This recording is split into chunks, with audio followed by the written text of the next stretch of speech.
Bueno, vamos a continuar, vamos a empezar ahora el segundo parcial, los temas del segundo parcial. Vamos a ver la unidad 3. Vamos a comenzar con controladores.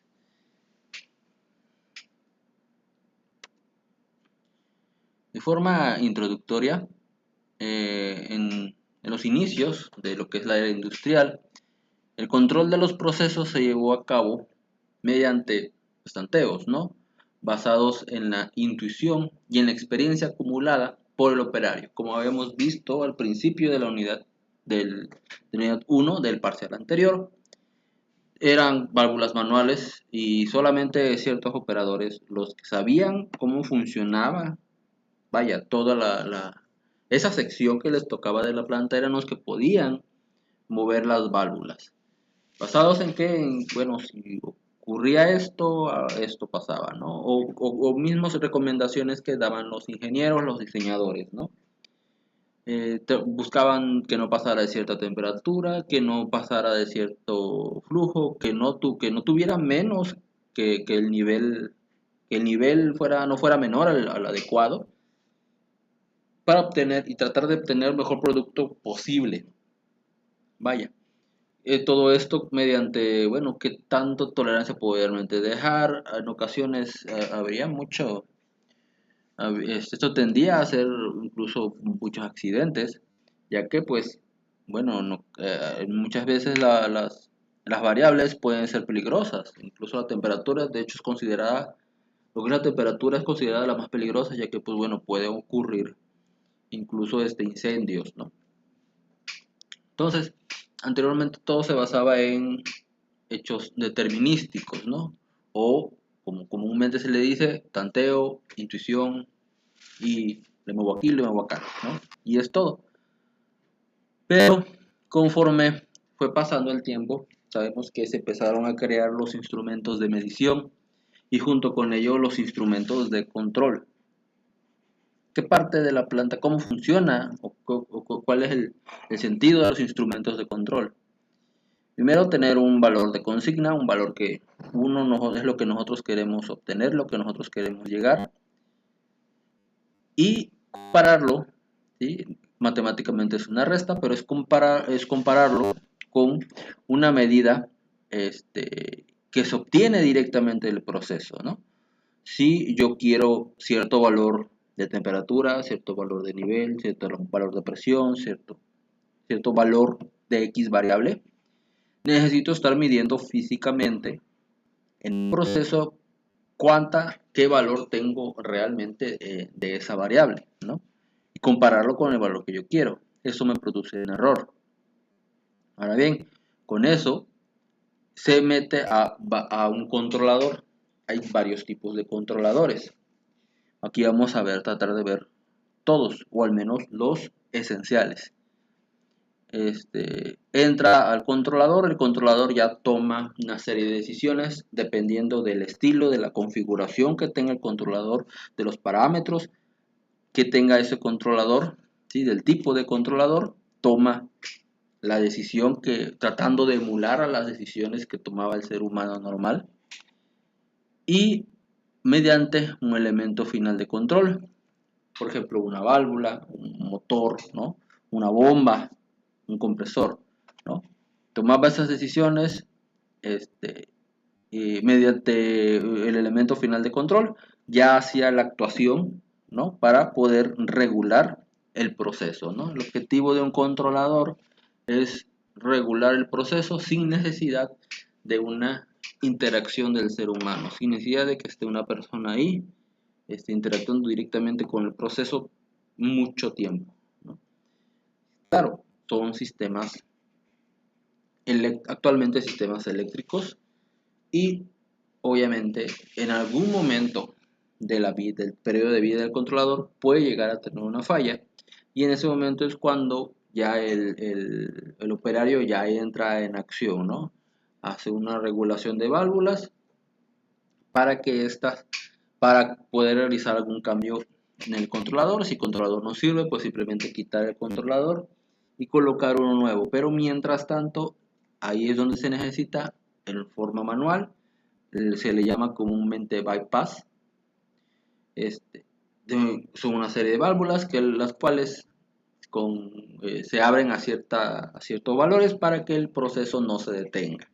¿Okay? Mientras que el controlador o cualquier instrumento alrededor del proceso sea cambiado.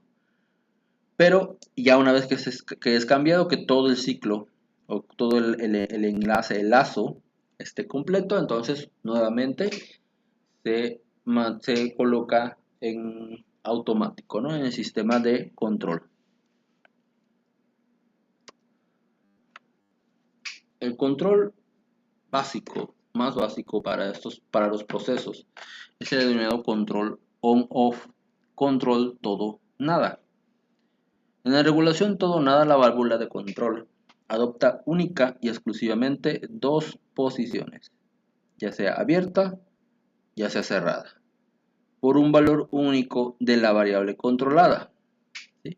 Este tipo de control se caracteriza por un ciclo continuo de variación de la variable. Por ejemplo, aquí hay un pequeño sistema térmico, en donde tenemos nuestra válvula, tenemos aquí un pequeño sistema de control y tiene, vaya, características, ¿no? Digamos que la válvula, ¿qué es lo que debe hacer? Pues abrir o cerrar, simplemente. Normalmente son válvulas que solo tienen esa característica, abro o cierro, no tienen una característica tan regulable, tan fácil de regular en forma intermedia. Entonces, pues bueno, o abro completo o cierro completo, ¿no? Siguiendo que cierto punto de consigna. La temperatura, como sabemos, es una variable que muchas veces que se mueve mucho, vaya, tiene ciertos valores de inercia, ¿no? Entonces tiende a moverse un poco más. Si está elevándose la temperatura y tú paras el proceso, quieres que se detenga cierto valor, normalmente la temperatura continúa un poco ligeramente. O si va bajando, baja ligeramente, aunque tú le digas hasta aquí. Entonces, en muchas ocasiones se utilizaba lo que es el control todo o nada y permitía tener, más que nada se utilizaba para tener un valor de, de variable, ¿no? Que esté dentro de cierto margen, ¿no? Cierto rango de tolerancia, por así decirlo. Eso es lo que se refiere, ¿sí? Si no puedo conseguir un valor constante fijo, bueno, por lo menos mantenerlo en un valor de tolerancia muy pequeño.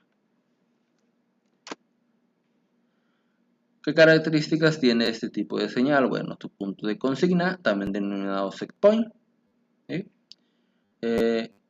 Tiene que tener lo que es una zona diferencial, ¿no? Por ejemplo, aquí, digamos, 8 grados, ¿no? Esto es un ejemplo.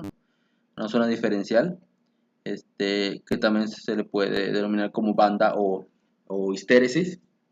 Es decir, que de cierto punto de su consigna hay un punto máximo, hay un valor máximo y un valor mínimo, ¿sí? El objetivo es mantenerlo dentro o lo mejor posible dentro de este valor máximo o de este valor mínimo, ¿no? De este diferencial. Ese es el objetivo que tiene la variable como tal, ¿no? Y el contacto, pues bueno, toma ciertas decisiones, ¿okay?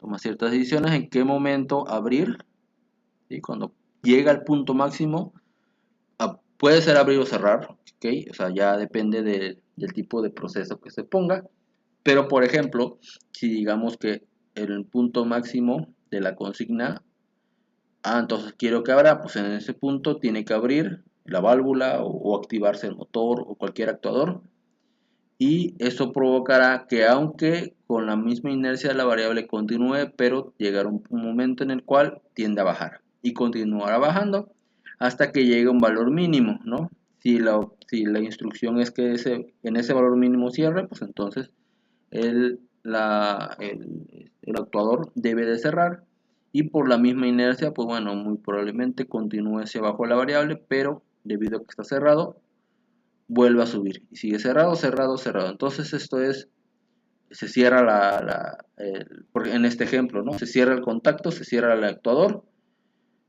sigue cerrado y la variable continúa a subir. Aquí se abre el actuador sigue abierto y empieza a bajar, continúa bajando, llega a este punto, cierra el actuador continúa su camino debido a la inercia, luego empieza a subir, a subir, a subir, a subir. El captador sigue cerrado, en este punto sigue cerrado, sigue cerrado, sigue cerrado. Cuando llegue aquí nuevamente se abre y por inercia la variable continúa, luego baja, sigue abierto el actuador, la variable sigue bajando y así sucesivamente, ¿no? Entonces esto se considera, pues bueno, la variable del proceso. Ese es el objetivo de un control, todo o nada, ¿ok? Y bueno, para ver este tipo de estos ejemplos,